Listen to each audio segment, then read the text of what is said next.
Hello and welcome to The Big Show. It's Alex Belfield talking to the big stars, and one of my favourite loose women is Denise Welch. How are you? I'm fine, but you say that to all the girls. Well, I do really, to be honest with you. But you're I know you do. I'll tell you why you're one of my favourite. I love having Coleen on, and Jane's one of my favourite people ever. Yeah, but and mine. You are just honest and real and raw, and that's your best friend and your worst enemy, isn't it? I think it is. You know, for those people who sort of admire my honesty, you're obviously going to get people who knock you and think that it's a little bit too much. But, you know, you can't please all the people all the time, can you, Alex? Were you born mouthy? Yes, I was, I think. It's not like I set out to do this kind of, I'm going to be honest, I'm going to be honest, I'm going to give it all. It's just that when I'm on Loose Women, I just sort of forget that I'm on the television. And then I go, and I don't think I've said anything sort of like revealing or controversial particularly till I go to my dressing room and my mobile's going beep, beep, beep, beep, beep, beep, beep, beep, beep, beep, with all the texts from irate family members and friends, you know. So I do sort of have to hold back a bit, but obviously, you know, I knew that when I was doing the book, that if I was going to do it at all, that I would probably be a bit more candid than maybe some people would be. I spoke to Coleen last year when she brought out her book, and then I spoke to her about 6 weeks later, because in between, people read the book, and she was almost surprised that people picked out the worst bits, and then her family kicked off. Did you learn from that and show your family it before it was published? Oh, yes, I did. I mean, obviously, you know, because it's not like I went, oh, by the way, if you pop into the local bookshop, you'll see a revealing autobiography that I just wrote. So yes, I did, and they obviously did all read it, and they were all. And when I say all, I don't just mean Tim. I meant my mum and my dad and my sister, and you know, we're a very close family, so I knew what the ripple effect would be if they didn't if they didn't like it. So they were at liberty to change what bits they wanted to. The thing is about, because we went for serialization, and although you kind of know that they're going to put what's in the book, you sort of are a little bit unprepared for the impact of that, I have to say. It's just a bit sort of startling to see it in the tabloid press. And obviously, because that is the nature of the tabloids, and I understand what their job is, they are going to pick out the more controversial and salacious aspects of the book. Whereas when you do read it, it hopefully gives a sort of a more rounded view, and you know there is I hate that word journey, because it's just become like a reality TV word, which I hate. But there is a journey from beginning to end, which includes these dark episodes, but also hopefully people see that it includes some nice episodes and some funny ones too. Let's talk about you as a child. You were born in Whitley Bay. Were you different? Were you odd? Was show business beckoning to you? No, you know, I wasn't different, and I wasn't particularly ambitious, and I didn't show any show business leanings, as it were.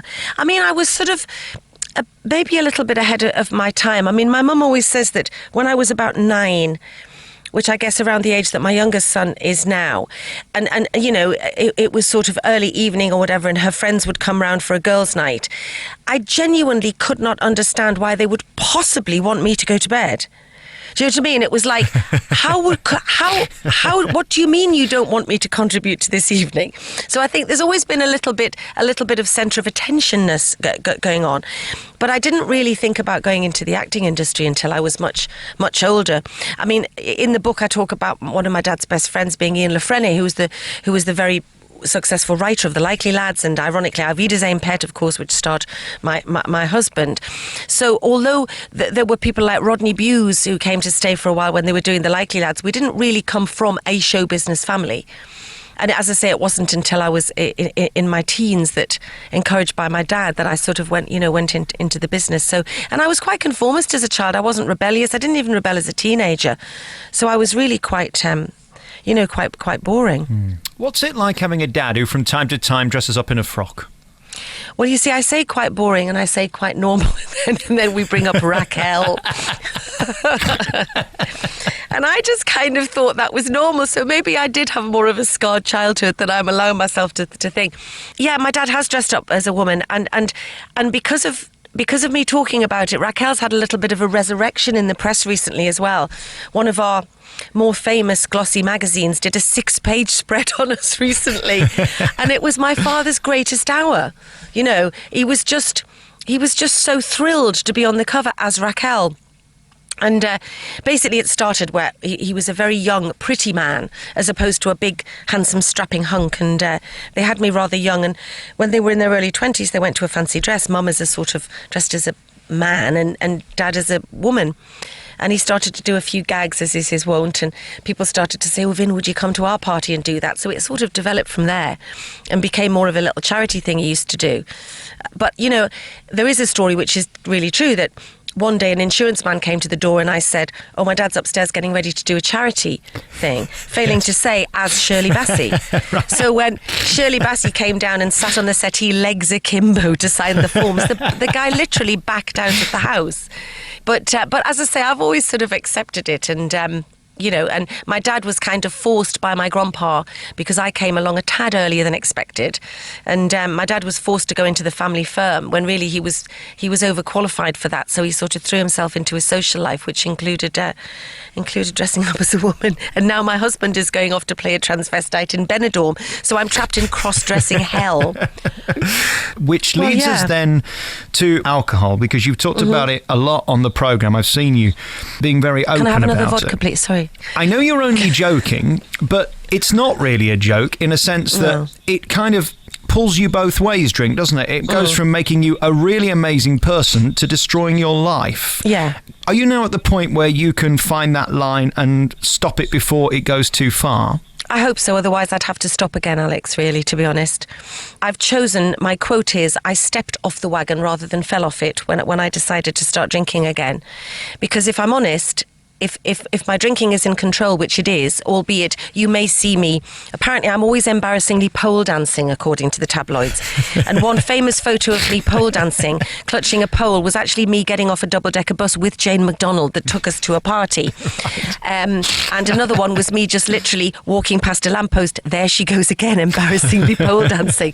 So the tabloid press, the paparazzi, have made it quite obvious that they want me to be drunk spice or party spice. Do you know what I mean? So if you can't beat them, join them. But yes, it is a serious issue, and I did stop drinking for two years, and but if I can keep it under control, which I do, and I do like a night out, and I will still go out and get hammered now and again with Carol McGiffin, and for that I make no apology or secret, but it happens very rarely nowadays.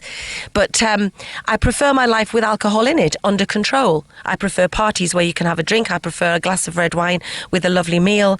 I prefer most of my friends have a drink. So if I can keep it to where it is now, then I prefer my life with it in it. But, as you rightly said, it did, and other things, took me to a very dark place. But I was also much more poorly in those days. I'm much more well now. Having said that, I don't want to, in this book, I do say that my battle with my illness was responsible for many of my behavioural issues, but certainly not all of them.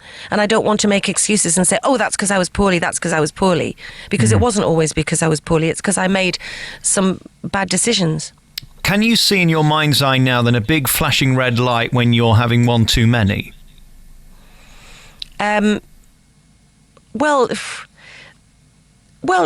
no, not really. No, not really. How do you know that you're not slipping back into that behaviour? Do you know something? Because I'm not self-medicating with it.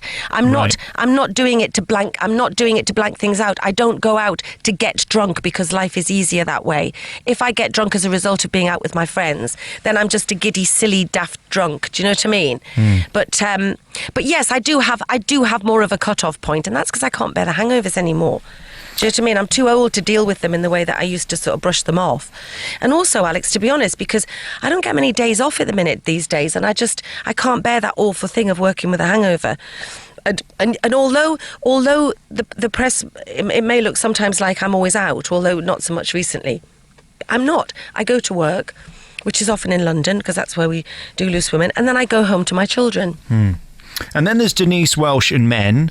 When you find yourself on the front of a paper, is there any worse fear of terror when it's not for the reasons that you're looking for? Yes, it's absolutely horrible, and I know what you're referring to, but yes, it's horrible, you know, but I did put myself out there with the autobiography, and there were bound to be some people who saw that as an opportunity. I think I got to know you the best on Coronation Street, which was a great time for you because, again, you brought so much warmth and fun to the role. You were perfect for that show because you're fundamentally funny, aren't you? I like to think I can make people laugh sometimes. I do. I mean, I do love comedy. It is my genre. It is my sort of area that I love to do. And I've been very lucky that I've had roles like in Coronation Street and subsequently in other things, and in Waterloo Road, where I've had dramas that have given me the opportunity to do both, because I don't want my characters to be just one dimensional. Oh, here she comes with the jokey music. You know, here's her. So it's been nice that, I mean, because obviously in Coronation Street I did get to be funny, but subsequently all of my family were murdered on a weekly basis. They were all. Nothing makes me laugh more. Nothing makes me laugh more than a good old murder. And also at the end of Corrie, when of course I did own a red BMW, but I still had to go up the cobbles in a black taxi because that's what you have to do to stay with cousin Helen, I believe, who I'd not met or talked of in 4 years, but I needed to be with her to have my child. I love you very much, Denise Welch. Thank you for coming on the programme. Thank you very much.